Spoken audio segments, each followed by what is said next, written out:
El silencio en mi estudio tenía un peso físico, una presión en el aire que hacía difícil respirar. Mis ojos estaban fijos en el pequeño hueco en el estante superior de la librería, en el espacio vacío donde debería estar la caja de madera de cedro. Y dentro de esa caja, la herencia de mi hija. El corazón me latía en los oídos, un tambor sordo y pesado. El sudor frío me recorría la espalda. No, no podía ser. Quizás la moví.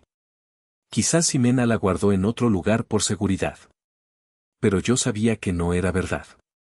El vacío en ese estante era un grito silencioso que anunciaba el desastre.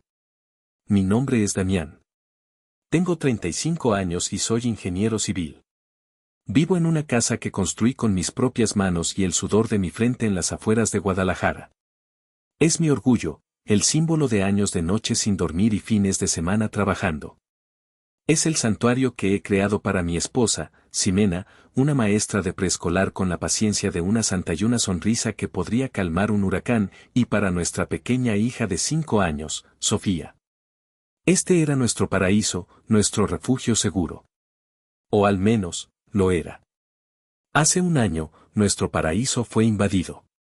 Mi padre, Arturo, un hombre que siempre vivió por encima de sus posibilidades, perdió todos sus ahorros y su casa en una de sus inversiones infalibles.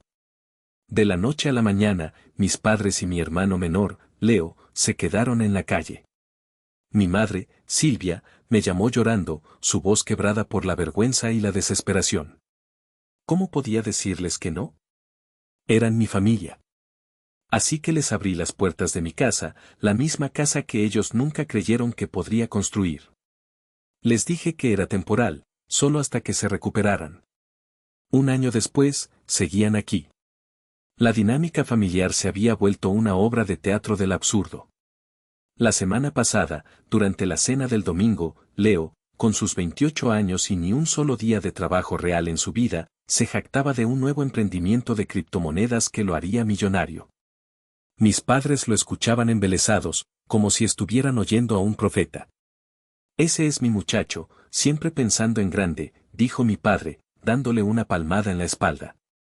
Tienes que tener cuidado, hijo, añadió mi madre, pero sé que tienes la inteligencia para triunfar. Intenté cambiar de tema. Me ascendieron en el trabajo, dije, tratando de sonar casual. Ahora soy jefe de proyectos. Mi padre apenas levantó la vista de su plato. Ah, qué bien, hijo. Felicidades. Mi madre forzó una sonrisa. Eso es bueno, Damián. Asegúrate de guardar algo de dinero para los tiempos difíciles. Sentí la mano de Ximena apretar la mía bajo la mesa. Su mirada me lo dijo todo, estoy contigo. Veo lo que tú ves. Y lo que veíamos era la cruda realidad de nuestra familia. Leo era el sol dorado alrededor del cual todos giraban, y yo era la luna distante, útil para proveer luz y estabilidad, pero nunca el centro de atención. Ahora, de pie en mi estudio, el recuerdo de esa cena se sentía como un presagio. La caja de cedro no solo contenía una colección de monedas de oro antiguas, contenía la historia de nuestra familia. Eran las monedas que mi abuelo Isidoro, el padre de mi madre, había coleccionado durante toda su vida. Antes de morir, me las entregó a mí. Esto no es para ti, Damián, me había dicho, su voz rasposa por la edad pero firme como el acero. Es para mi bisnieta. Es para que tenga un comienzo en la vida, para que nunca dependa de nadie. Cuídalas por ella. Y yo le había fallado. Con manos temblorosas, me acerqué al escritorio y encendí la computadora.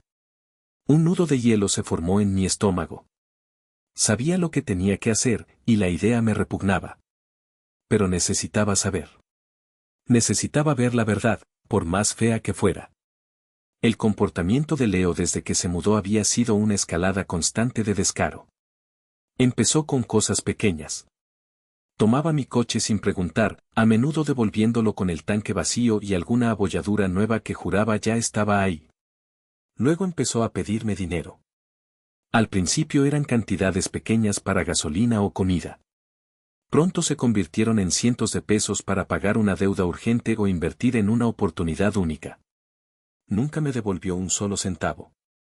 Cada vez que intentaba hablar con mis padres al respecto, la conversación seguía el mismo guión humillante. Hace un par de meses, lo confronté en la cocina. Mamá, Leo volvió a tomar mi coche.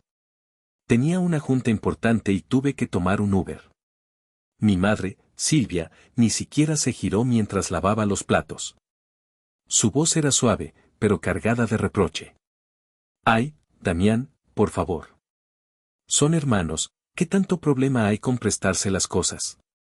Él solo lo necesitaba un ratito. Tú que tienes más éxito deberías apoyar a tu hermano. La familia está para eso. No se trata de apoyar, mamá. Se trata de respeto. Es mi coche, mi trabajo. Ni siquiera me avisó. Siempre tan estricto, suspiró ella. Tienes que entenderlo. Él está pasando por un momento difícil. No seas tan duro con él. Me di la vuelta y salí de la cocina antes de decir algo de lo que me arrepintiera.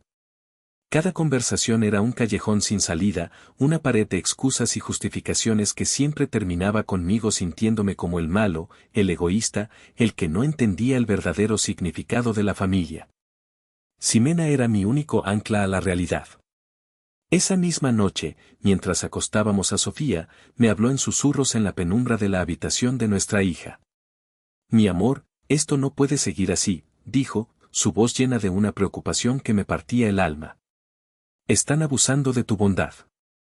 Esta es nuestra casa, el hogar de Sofía. Y tu hermano no tiene ningún respeto por nada de lo que hemos construido. La besé en la frente.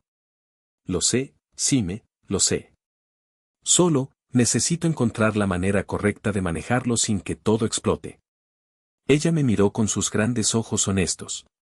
A veces, Damián, las cosas necesitan explotar para que se puedan limpiar los escombros. Sus palabras se quedaron conmigo. Unas semanas después de esa conversación, ocurrió el incidente que me llevó a tomar una decisión drástica. Estaba en mi estudio mostrándole a mi padre unos planos, cuando Leo entró sin tocar. ¿Qué es eso tan brillante?, preguntó, señalando la caja de cedro entreabierta en el estante. Antes de que pudiera detenerlo, la tomó y la abrió. Sus ojos se abrieron como platos al ver el brillo de las monedas de oro. No manches, ¿de dónde sacaste esto, carnal? ¿Cuánto vale? Se lo arrebaté de las manos con más brusquedad de la que pretendía. No es mío. Es de Sofía. Un regalo de su bisabuelo. Uf, pues qué suertuda la niña, dijo con una risa nerviosa, pero sus ojos no se apartaban de la caja.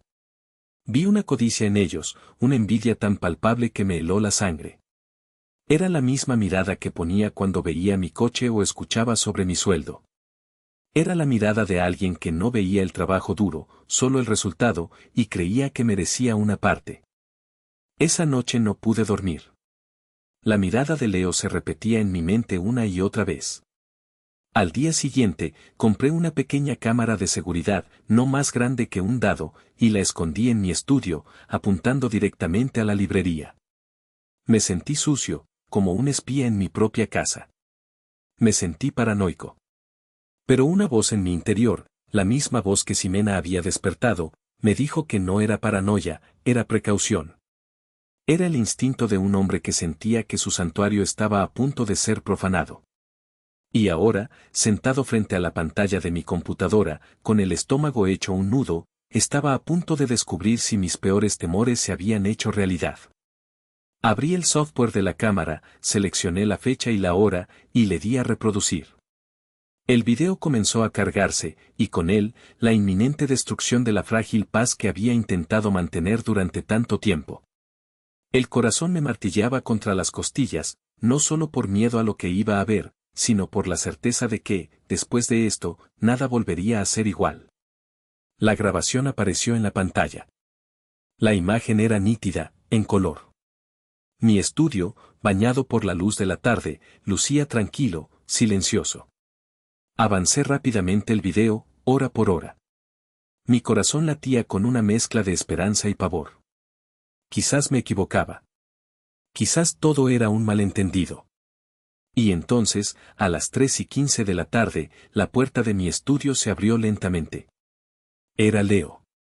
Miró a ambos lados del pasillo antes de entrar, cerrando la puerta detrás de él con un cuidado sigiloso que desmentía su habitual torpeza.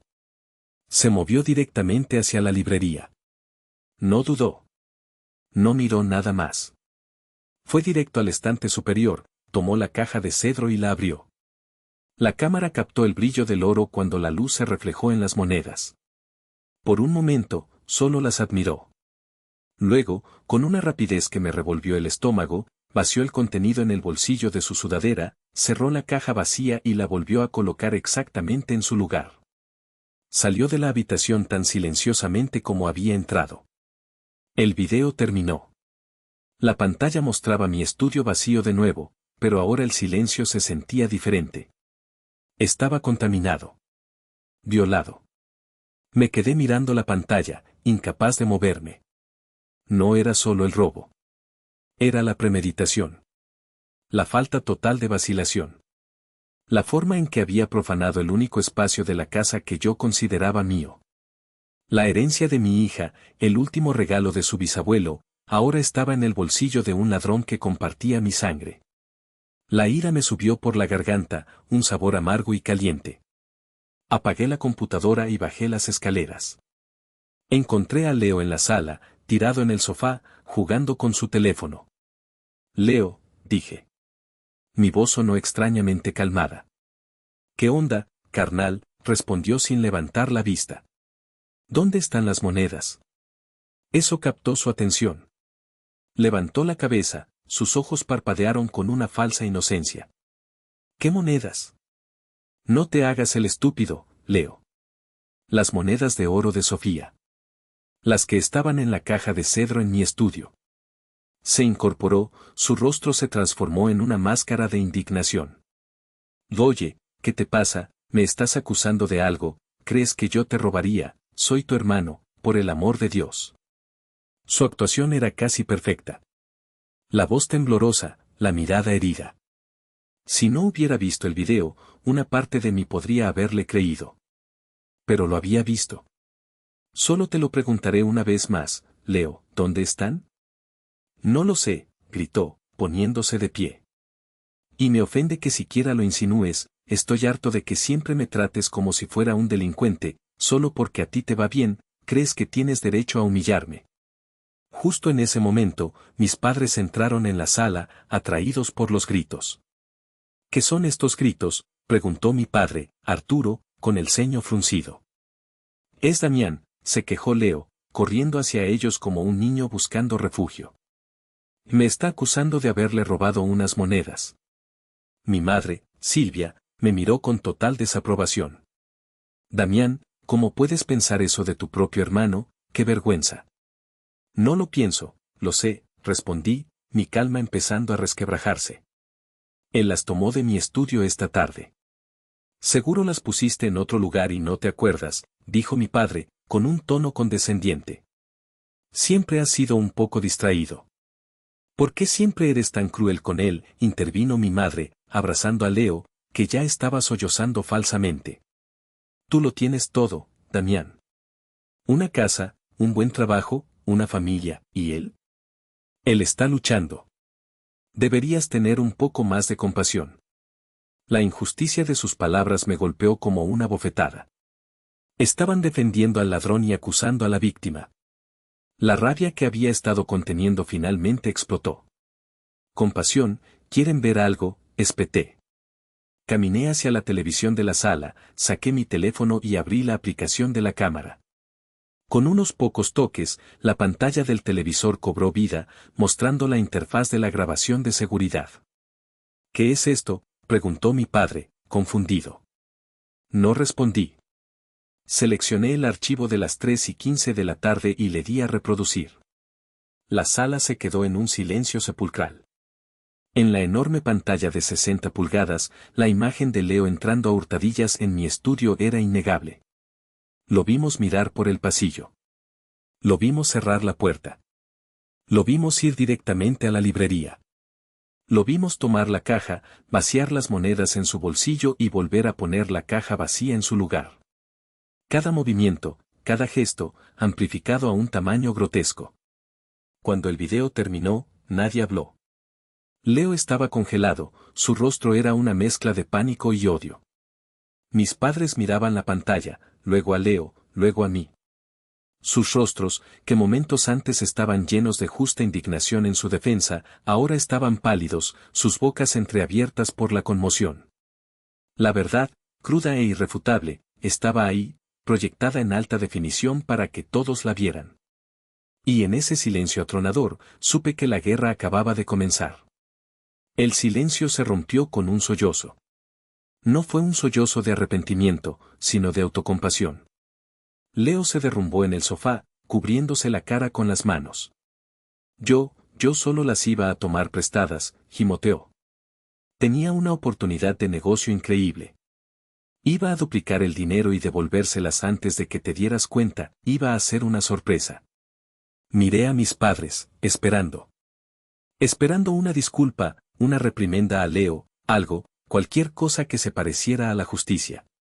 En lugar de eso, vi cómo sus rostros pasaban de la conmoción a una determinación equivocada. Mi madre fue la primera en moverse.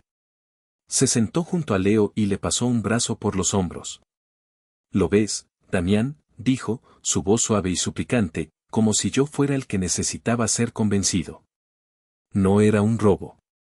Solo quería ayudarte, a su manera. Quería sorprenderte. Me quedé boquiabierto. Ayudarme, robando la herencia de mi hija, ¿llamas a eso, ayudar? Mi padre, Arturo, carraspeó, adoptando su tono de patriarca sensato. Hijo, no exageremos las cosas. Fue un error de juicio, eso es todo. Leo se equivocó, pero sus intenciones eran buenas. Es un asunto de familia. No hay necesidad de hacer un drama de esto. Un drama, repetí, mi voz subiendo de volumen. Se metió a escondidas en mi estudio y robó algo que vale casi $500,000. Eso no es un error de juicio, es un delito, se llama robo. La palabra robo pareció ofenderlos. La indignación volvió a sus rostros, esta vez dirigida hacia mí por atreverme a llamar a las cosas por su nombre. No uses esa palabra en esta casa, espetó mi padre. Es tu hermano. Las familias se apoyan, se perdonan. No se acusan unos a otros como si fueran extraños. Pues él actuó como un extraño, como un ladrón, grité, perdiendo el control. Fue entonces cuando Ximena, que había estado observando todo desde el umbral de la cocina con una expresión de horror helado, intervino. Su voz era tranquila, pero cortante como el cristal. Con todo respeto, suegro, Damián tiene razón. Lo que Leo hizo fue robar. No hay otra forma de llamarlo. Y no solo le robó a su hermano, le robó a su sobrina de 5 años. Eso es indefendible. Mi madre se giró hacia ella, sus ojos brillando con veneno. Tú no te metas, Ximena. Eres la esposa de mi hijo, pero sigues siendo una extraña en esta familia. No entiendes cómo funcionamos. Esto es entre nosotros. Claro que no lo entiendo, replicó Ximena, dando un paso adelante. No entiendo cómo pueden sentarse ahí y defender a alguien que acaba de cometer un crimen, solo porque es su hijo favorito, es una locura. Ya basta, rugió mi padre. En esta casa no se le habla así a mi esposa. Esta es mi casa, grité, mi voz resonando en la habitación. Y mi casa, que pagué con mi trabajo, y en la que ustedes viven de gratis, y en mi casa, el robo es robo. El caos era total. Leo seguía llorando, mis padres me gritaban a mí, yo les gritaba a ellos, y Ximena nos miraba a todos, con el rostro pálido pero firme.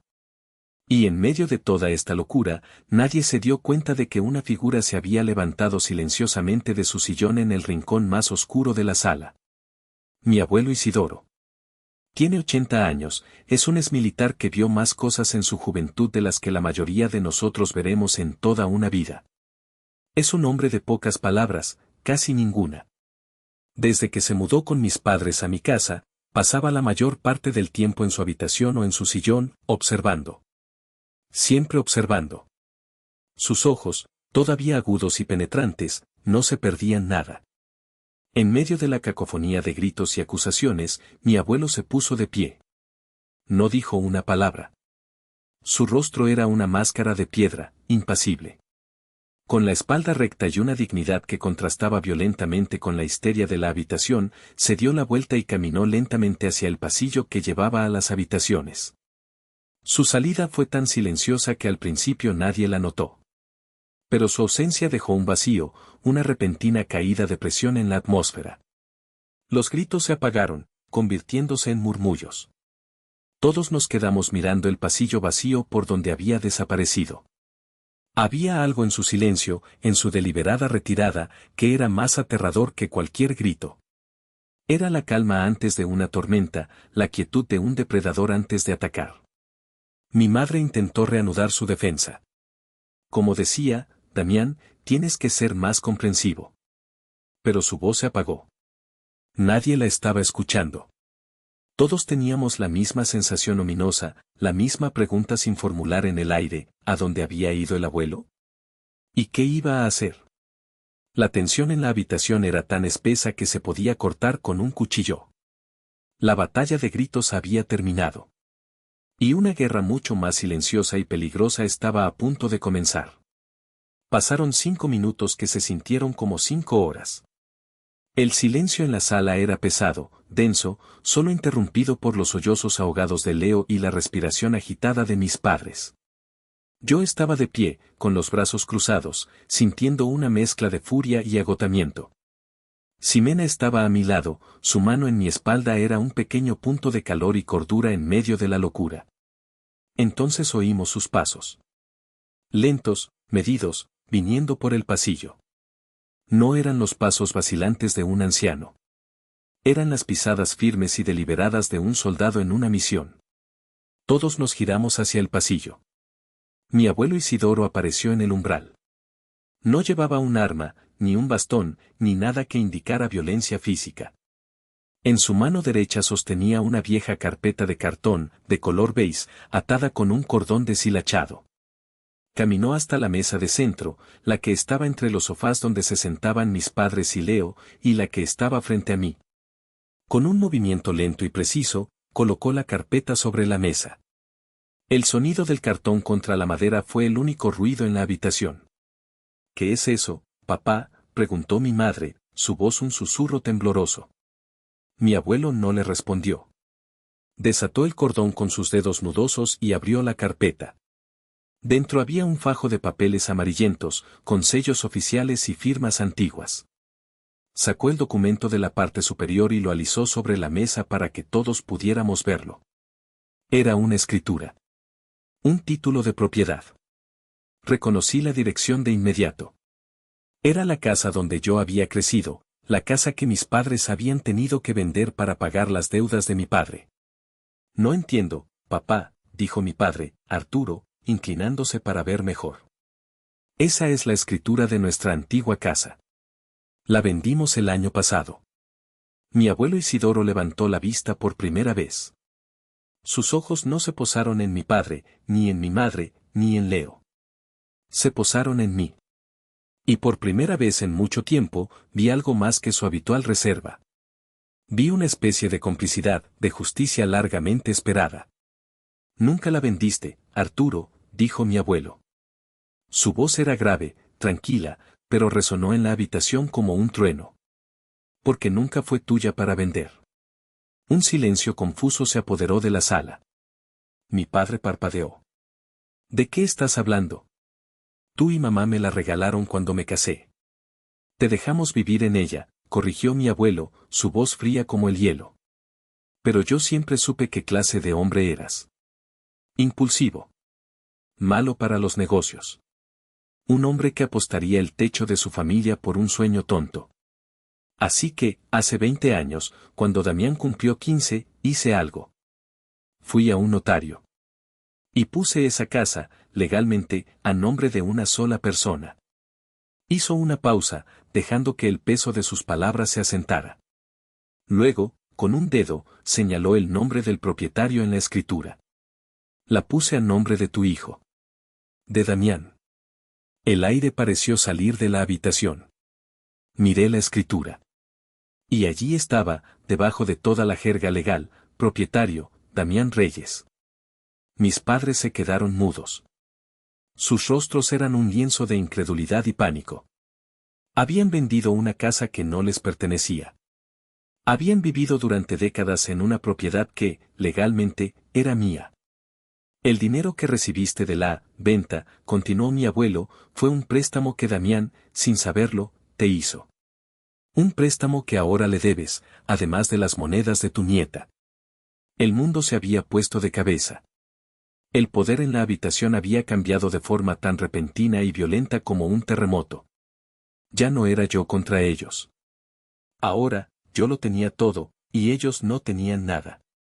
Sentí una oleada de fuerza, una claridad que no había sentido en años. Miré a mi hermano, que había dejado de llorar y ahora me miraba con puro terror. Miré a mis padres, que parecían haber envejecido 10 años en 10 segundos. Y entonces hablé. Mi voz era firme, sin rastro de la ira o la duda que me habían consumido momentos antes. Leo, dije, tienes 24 horas para devolver cada centavo del valor de esas monedas. $500,000. No me importa cómo lo consigas. Vende lo que tengas, pide prestado, no es mi problema. Luego me giré hacia mis padres. ¿Y ustedes dos? Van a disculparse con mi esposa. Con Ximena. Por haberla insultado y faltado al respeto en su propia casa. Hice una pausa, asegurándome de que me miraran a los ojos. Si en 24 horas el dinero no está en mi cuenta bancaria y la disculpa no ha sido ofrecida, mañana a primera hora mi abogado les enviará una orden de desalojo. Y no solo de esta casa. También iniciaré acciones legales por la venta fraudulenta de una propiedad que es mía. Tienen un día para arreglar el desastre de sus vidas. La reacción fue instantánea y predecible. El terror se convirtió en histeria.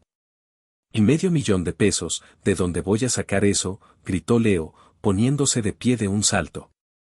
Estás loco, Damián, no lo tengo, ya me lo gasté. ¿Te lo gastaste?, pregunté, mi voz peligrosamente tranquila. ¿La herencia de tu sobrina, en qué?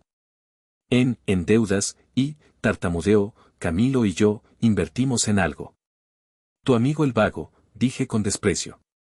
Así que te gastaste el futuro de mi hija en fiestas y estupideces con tu amigo. Ese, Leo, es tu problema. No el mío. Mi madre se levantó, sus manos extendidas en un gesto de súplica. Hijo, por favor, no hagas esto. Somos tu familia. No puedes echarnos a la calle. No puedes demandarnos, soy tu madre. Y tú, madre, defendiste a un ladrón, respondí, cada palabra afilada como un cuchillo. Tú y papá me llamaron egoísta y cruel por proteger lo que es mío. Me dijeron que yo era el que estaba rompiendo la familia.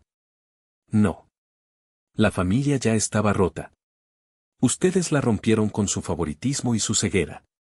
Mi padre intentó una táctica diferente, la autoridad. Soy tu padre, Damián, y te prohíbo que. Tú no me prohíbes nada, Arturo, lo interrumpí, usando su nombre de pila por primera vez en mi vida. El impacto fue visible en su rostro. Perdiste ese derecho en el momento en que decidiste que la comodidad de tu hijo vago era más importante que la justicia. Ya no tienes ningún poder aquí. Desesperados, se volvieron hacia la única persona que creían que podía controlarme. Papá, por favor, suplicó mi madre a mi abuelo. Dile algo, hazlo entrar en razón. Mi abuelo Isidoro, que había permanecido en silencio desde su revelación, los miró con una expresión de profundo y helado desdén. Yo no tengo nada que decirle, dijo. Él está haciendo lo que yo debería haber hecho hace 30 años, ponerlos en su lugar. Esa fue la sentencia final. El último clavo en el ataúd de su autoridad. Pero yo tenía un último movimiento que hacer. Saqué mi teléfono de nuevo. Esta vez, no era para mostrar un video. Busqué un número en mis contactos y presioné llamar. Puse el teléfono en altavoz sobre la mesa de centro. Sonó 2 veces antes de que una voz familiar respondiera. Bueno, Damián. ¡Qué sorpresa, sobrino! ¿Todo bien? Era mi tío Mateo, el hermano menor de mi madre. Un hombre bueno, pero que siempre había evitado los conflictos. Hola, tío, dije, mi voz firme. Disculpa que te llame así, pero necesito que escuches algo. Estoy aquí con mis padres y mi hermano. Y con el abuelo. Procedí a contarle todo, de forma concisa y sin adornos. El robo de las monedas. El video. La defensa ciega de mis padres. La revelación del abuelo sobre la escritura de la casa.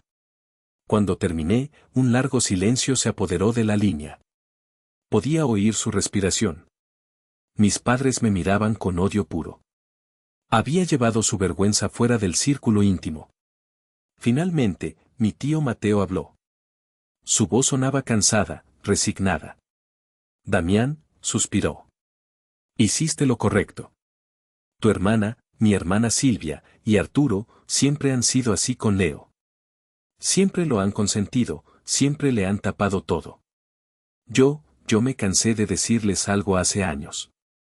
Pero tú tienes razón en todo. Lamento mucho que hayas tenido que pasar por esto, sobrino. Pero hiciste lo que tenías que hacer. Colgué el teléfono. La llamada había sido mi golpe de gracia. Les había quitado su último argumento, el de que era un asunto de familia que debía mantenerse en secreto.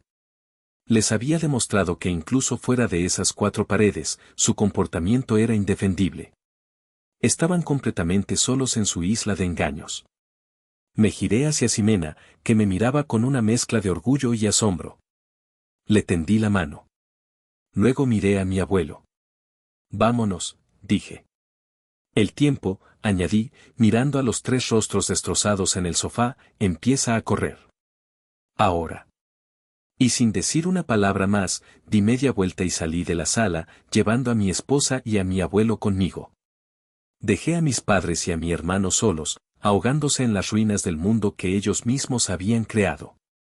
El sonido de los sollozos histéricos de mi madre me siguió por el pasillo, pero por primera vez, no me afectó en lo más mínimo. Era el sonido de la justicia.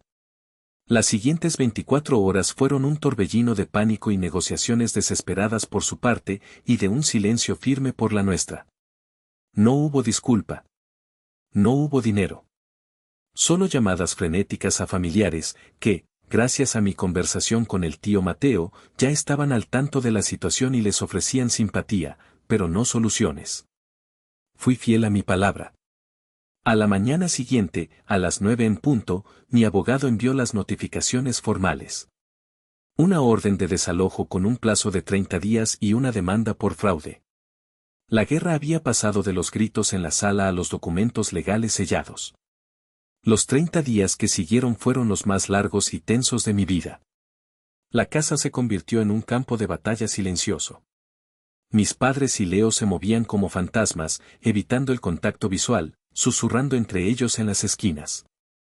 La arrogancia había desaparecido, reemplazada por un resentimiento hosco y una palpable desesperación mientras buscaban un lugar a donde ir. Verlos empacar las cajas de sus vidas fue extrañamente doloroso. Veía a mi madre envolver en periódico las figuritas de porcelana que había coleccionado durante años, sus manos temblando. Veía a mi padre mirando por la ventana del que había sido su hogar, su rostro una máscara de amargura y derrota. Incluso vi a Leo, obligado por primera vez en su vida a hacer un trabajo físico, cargando cajas con una expresión de resentimiento. Una parte de mí, el hijo, el hermano, sentía una punzada de culpa. Pero luego recordaba el rostro de mi hija, la herencia robada, la traición, y la punzada desaparecía, reemplazada por una fría resolución. Ximena y mi abuelo fueron mi roca. Ximena se encargaba de que Sofía estuviera protegida del ambiente tóxico, llevándola al parque, jugando con ella en su habitación, llenando la casa de risas infantiles que eran un bálsamo para mi alma herida. El abuelo Isidoro y yo pasábamos las tardes en el porche trasero, en silencio, mirando el jardín. Su simple presencia a mi lado era un ancla, una afirmación silenciosa de que estaba haciendo lo correcto. El día de la mudanza fue sombrío y gris, a juego con el ambiente. Contrataron el camión de mudanzas más barato que encontraron. Vi cómo subían al camión los muebles de mi infancia, los recuerdos de una vida que ahora se sentía como si le hubiera pertenecido a otra persona. Cuando la última caja estuvo cargada, mi madre se acercó a mí. Sus ojos estaban rojos e hinchados. Espero que estés feliz, Damián, dijo, su voz quebrada. Lo destruiste todo. Antes de que pudiera responder, mi abuelo se interpuso entre nosotros. Miró a su hija con una dureza que nunca le había visto usar con ella. Él no destruyó nada, Silvia. Él solo encendió la luz para que todos pudiéramos ver los escombros que ustedes ya habían creado. Ahora, váyanse. Se fueron.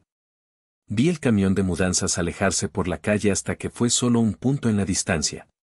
Y entonces, por primera vez en un año, la casa quedó en silencio. Pero este no era el silencio tenso y pesado de antes. Era un silencio limpio. Un silencio de paz. Encontraron un pequeño apartamento de alquiler al otro lado de la ciudad, en un barrio que siempre habían despreciado. Mi padre tuvo que aceptar un segundo trabajo por las noches. Mi madre empezó a limpiar casas. Y Leo, enfrentando una deuda de $500,000 y la amenaza de cargos criminales, consiguió un trabajo cargando cajas en un almacén. La realidad, por fin, los había golpeado con la fuerza de un tren. Mi vida, por otro lado, comenzó a florecer en esa nueva paz. Mi relación con Ximena se hizo más fuerte que nunca, habíamos enfrentado la tormenta juntos y habíamos sobrevivido. Mi abuelo parecía más ligero, más feliz. Y mi casa, por fin, se sentía como un hogar de nuevo. Un santuario. Nuestro santuario. Han pasado 6 meses desde ese día. La vida ha encontrado un nuevo ritmo, uno más tranquilo y honesto. Hace un par de meses, mi madre me llamó. Era la primera vez que hablaba con ella desde que se fueron. Su voz sonaba diferente, más pequeña, despojada de su habitual autoridad. Lloró. Se disculpó. Dijo que lo sentía, que se había equivocado, que el amor por Leo la había cegado. Fue una conversación difícil. Acepté su disculpa, pero ambos sabíamos que era solo una formalidad. Las palabras podían ser dichas, pero la confianza, una vez hecha añicos, es casi imposible de reconstruir. Mi padre me envió un mensaje de texto una semana después. Decía simplemente, tenías razón. Perdóname. No respondí. Algunas heridas son demasiado profundas para ser curadas con 2 palabras en una pantalla. Leo me está pagando. Me deposita una pequeña cantidad cada quincena, una miseria comparada con lo que debe. A este ritmo, tardará el resto de su vida en saldar su deuda. No he retirado la demanda, la mantengo activa como un recordatorio constante, una espada de Damocles sobre su cabeza para asegurarme de que no vuelva a desviarse. No lo hago por el dinero. Lo hago por el principio. Las acciones tienen consecuencias. Es la lección más dura que jamás aprenderá. La historia termina aquí, pero la lección que aprendí se quedará conmigo para siempre. Estoy contándola no para buscar validación o para avergonzar a mi familia. La cuento porque en el corazón de esta dolorosa experiencia, descubrí una verdad fundamental. A veces, el amor verdadero no es perdonar cada error.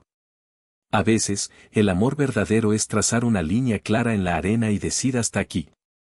Es permitir que las personas que amas enfrenten las consecuencias de sus propias decisiones, por doloroso que sea.